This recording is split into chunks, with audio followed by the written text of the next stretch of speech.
Apa kabar?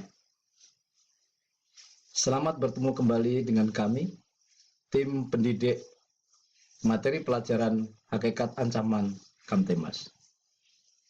Saya akan melanjutkan materi tersebut, dan kali ini saya akan menyampaikan tentang faktor penyebab ambang gangguan atau AG. Kemarin sudah saya sampaikan tentang pengertian AG. Berikutnya, apa kira-kira penyebab faktor AG tersebut? Berbagai macam faktor penyebab timbulnya AG itu bisa muncul dari faktor manusia, faktor benda, faktor tempat, faktor keadaan, dan faktor lain-lain. Dari faktor baik manusia, benda, tempat, keadaan, dan lain-lain ini, setiap faktor ini dibagi dari dua bidang, yaitu bidang kriminalitas dan bidang lalu lintas.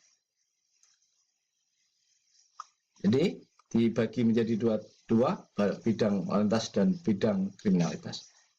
Kita akan sampaikan lagi mulai satu persatu.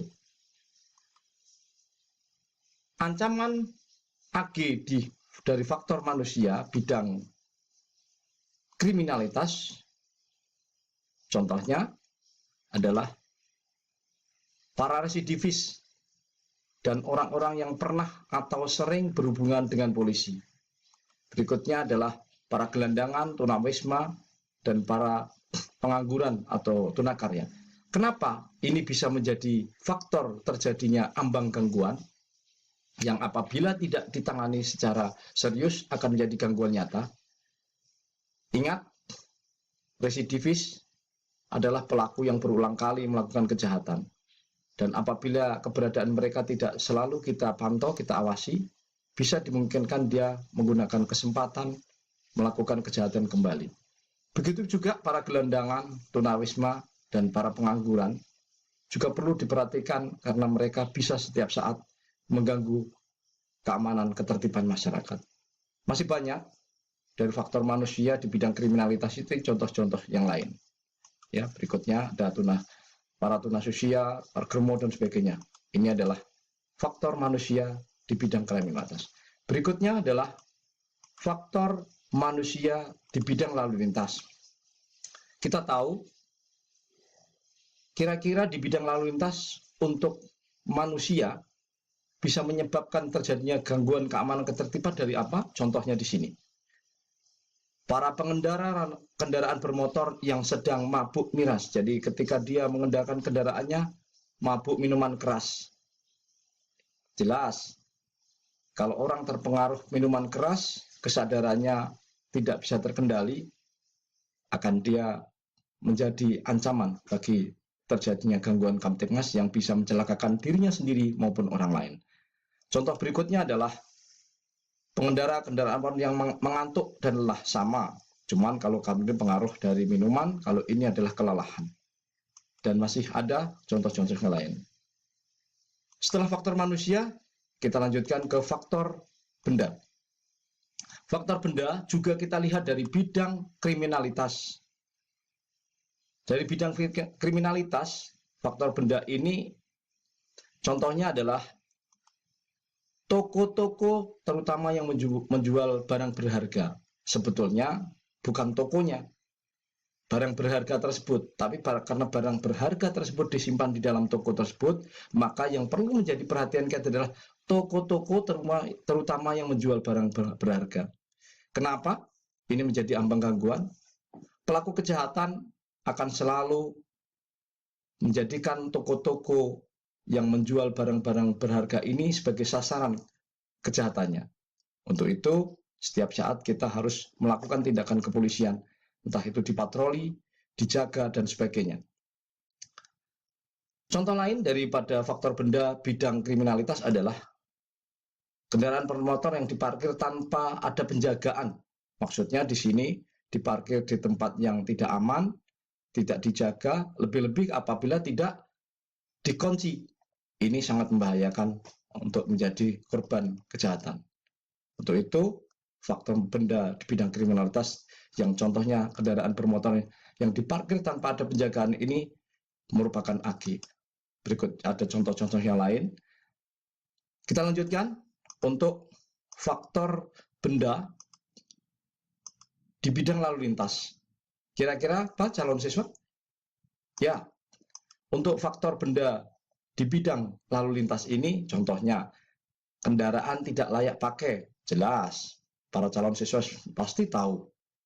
Apabila kendaraan tidak layak pakai tetapi masih dipaksakan digunakan di jalan raya, pada suatu saat akan menimbulkan gangguan Kamtipmas. Macet contohnya, dia rusak di tengah jalan, tidak harus terjadi kecelakaan. Ketika kendaraan tersebut rusak di tengah jalan, itu sudah mengganggu keamanan ketertiban karena lancarnya arus lalu lintas menjadi terganggu.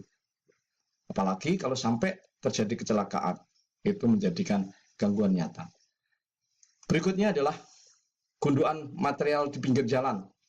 Ini juga merupakan ancaman gangguan Kamtipmas. Masih ada contoh-contoh yang lain. Kita bahas selanjutnya adalah faktor tempat.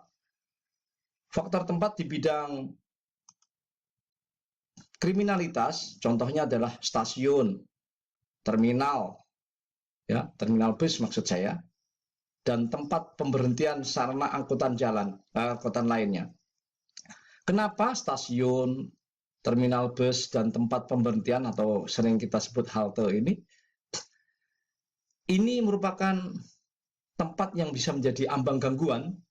Kita tahu di stasiun banyak orang-orang yang berlalu lalang di sana, sehingga tempat tersebut juga menjadikan sasaran atau objek bagi pelaku-pelaku kejahatan. Terminal, ya, terminal bis demikian juga. Contoh yang lain adalah pasar malam. Kita tahu bagaimana hiruk pikuknya pasar malam, berlalu lalang orang di sana yang kadang-kadang mereka tidak sadar untuk mengamankan dirinya. Untuk itu perlu kehadiran polisi, baik untuk mengatur arus lalu lintasnya, menjaga jangan sampai pengunjung pasar malam itu tidak menjadi korban kejahatan. Masih banyak contoh-contoh yang lain. Dan selanjutnya adalah faktor tempat dari bidang kriminalitas, di bidang lalu lintas, tadi kriminalitas sudah. Contohnya jalan licin. Ini maksudnya di tempat itu jalannya licin. Nanti akan berbeda dengan keadaan dan situasi terkait dengan lalu lintas ini. Di situ jalannya licin, jalannya berlubang, jalannya rusak. Ini contoh-contohnya. Ya. Ada tikungan tajam, ada turunan atau tanjakan tajam. Ini adalah tempatnya. Tempat tersebut licin, tempat tersebut jalannya rusak, tempat tersebut adalah tikungan. Baik, kita lanjutkan untuk yang berikutnya, faktor keadaan atau situasi. Di bidang kriminalitas, keadaan atau situasi ini, bidang kriminalitas tentang faktor keadaan dan situasi ini contohnya adalah tempat sepi dan lengang serta tidak ada penerangan pada malam hari. Jelas, apabila itu tempat sepi, apalagi kurang dari penerangan, menjadikan tempat yang sangat membahayakan dan merupakan tempat yang sangat strategis bagi pelaku kejahatan. Untuk itu, tempat-tempat seperti ini perlu dilakukan tindakan kepolisian berupa patroli. Masih banyak contoh-contoh yang lain, contohnya pertandingan sepak bola. Kenapa pertandingan sepak bola ini mendapatkan faktor ambang gangguan? Kita tahu bagaimana ketika terjadi pertandingan sepak bola, apalagi apabila yang bertanding tersebut adalah klub-klub yang sudah namanya cukup hebat, pasti di situ banyak penontonnya. Ketika banyak penonton, banyak dimungkinkan terjadi gangguan Kamtipmas. Mulai dari korban pencopetan, arus lalu lintas menjadi macet, dan sebagainya. Demonstrasi demikian juga. Masih banyak contoh-contoh yang lain. Faktor keadaan atau situasi di bidang lalu lintas, tadi sudah saya ingatkan agar kita hati-hati keadaan ini di bidang lalu lintas. keadaan dan tempat tadi. Kalau tempat tadi tempatnya licin, ada tikungan tajam, tanjakan tajam, turunan tajam, itu adalah tempat. Sekarang untuk bidang lalu lintas keadaan situasi ini adalah adanya kabut tebal. Jadi situasinya ada kabut tebal. Bisa ini terjadi di tempat tersebut. Tempat kaitannya tikungan tajam, kabutnya tebal. Lebih-lebih ini, itu adalah merupakan ambang gangguan. Hujan sangat deras, ya. Tidak harus di tempat yang jalannya licin dan sebagainya, apalagi ada hujan deras di tempat yang jalannya licin. Ini perlu adanya tindakan kepolisian, mungkin diberikan rambu-rambu agar lebih berhati-hati. Apalagi kalau polisinya bisa hadir di sana ketika terjadi situasi yang tersebut, terjadi hujan deras, kita tahu di tempat tersebut tempatnya licin, ya, ada tikungan tajam, yang perlu kehadiran polisi untuk mengingatkan. Baik, berikutnya contoh-contoh yang lain dari keadaan. Faktor yang terakhir adalah faktor lain-lain. Faktor lain-lain ini bisa dilihat dari faktor manusia, ya. Contohnya di dalam keadaan adalah adanya kunjungan presiden atau pejabat-pejabat penting, VVIP ke suatu daerah. Kenapa? Ya, ini menjadi ambang gangguan, maksudnya faktor manusianya inilah yang manusia ini, pejabat inilah yang menjadikan daya tarik terjadinya gangguan Kamtibmas. Ketika ada kunjungan presiden, banyak masyarakat yang ingin melihat. Ini kalau kaitannya dengan pendukung yang simpatisan. Tapi kalau kaitannya mereka pelaku kejahatan, akan mengganggu jalannya tersebut, atau dari kelompok-kelompok yang tidak suka dengan pejabat tersebut akan melakukan demo. Makanya ini merupakan ambang gangguan. Berikutnya adalah dari faktor daerah. Faktor daerah ini hampir mirip dengan faktor situasi dan keadaan, tapi ini berbeda. Ya, contohnya adalah musim kemarau panjang. Kenapa musim kemarau panjang ini menjadikan ambang? Seringkali apabila di tempat tersebut airnya kurang, sawahnya merupakan sawah tak ada hujan, ketika kemarau panjang, air menjadi perebutan petani. Ketika perebutan akan terjadi perkelahian dan sebagainya.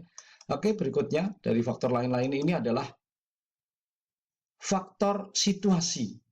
Ya, faktor situasi ini juga berbeda dengan faktor tadi, faktor keadaan atau situasi yang ada di faktor-faktor yang sebelumnya.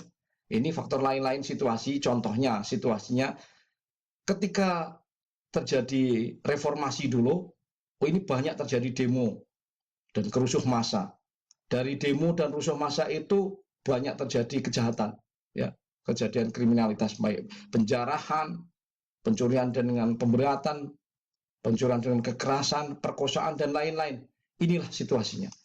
Yang terakhir, berikutnya dari faktor lain-lain, dari faktor yang terakhir tadi, faktor benda.